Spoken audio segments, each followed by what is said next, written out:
Artigo 13. Tratando-se de obrigação de pagar quantia certa após o trânsito em julgado da decisão, o pagamento será efetuado. Inciso 1.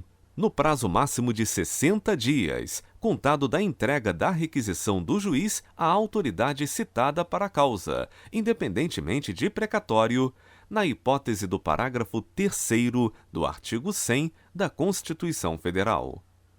Ou, inciso 2, mediante precatório, caso o montante da condenação exceda o valor definido como obrigação de pequeno valor. Parágrafo 1º.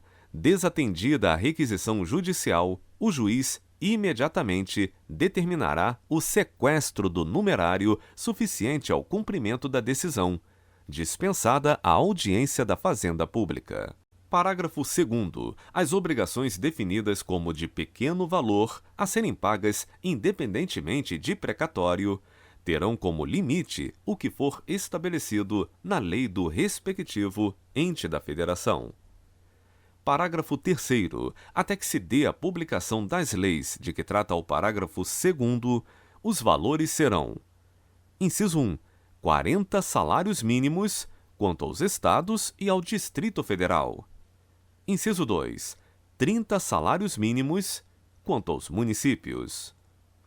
Parágrafo 4º. São vedados o fracionamento, a repartição ou a quebra do valor da execução, de modo que o pagamento se faça, em parte, na forma estabelecida no inciso 1 do caput e, em parte, mediante expedição de precatório, bem como a expedição de precatório complementar ou suplementar do valor pago.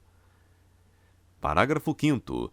Se o valor da execução ultrapassar o estabelecido para pagamento, independentemente do precatório, o pagamento far-se-á sempre por meio do precatório, sendo facultada à parte exequente a renúncia ao crédito do valor excedente para que possa optar pelo pagamento do saldo sem o precatório.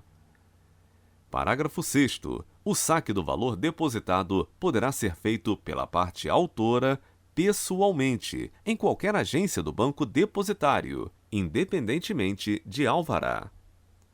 Parágrafo 7º.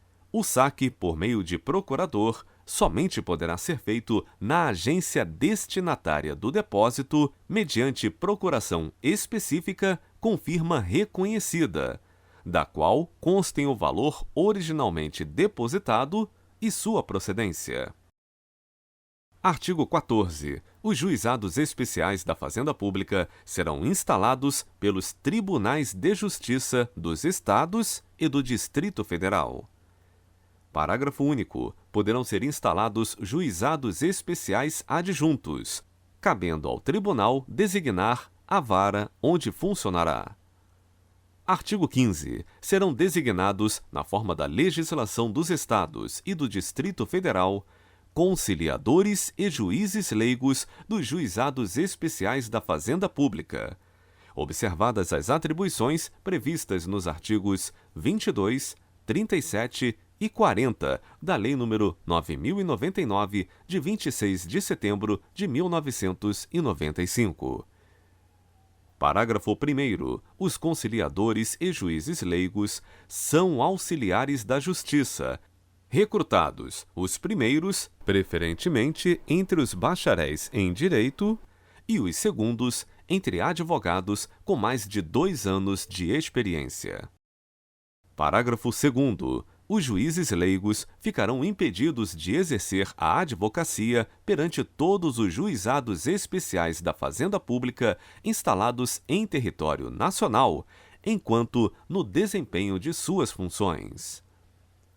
Artigo 16. Cabe ao conciliador, sob a supervisão do juiz, conduzir a audiência de conciliação. Parágrafo 1º. Poderá o conciliador, para fins de encaminhamento da composição amigável, ouvir as partes e testemunhas sobre os contornos fáticos da controvérsia. Parágrafo 2º. Não obtida a conciliação, caberá ao juiz presidir a instrução do processo, podendo dispensar novos depoimentos se entender suficientes para o julgamento da causa os esclarecimentos já constantes dos autos, e não houver impugnação das partes.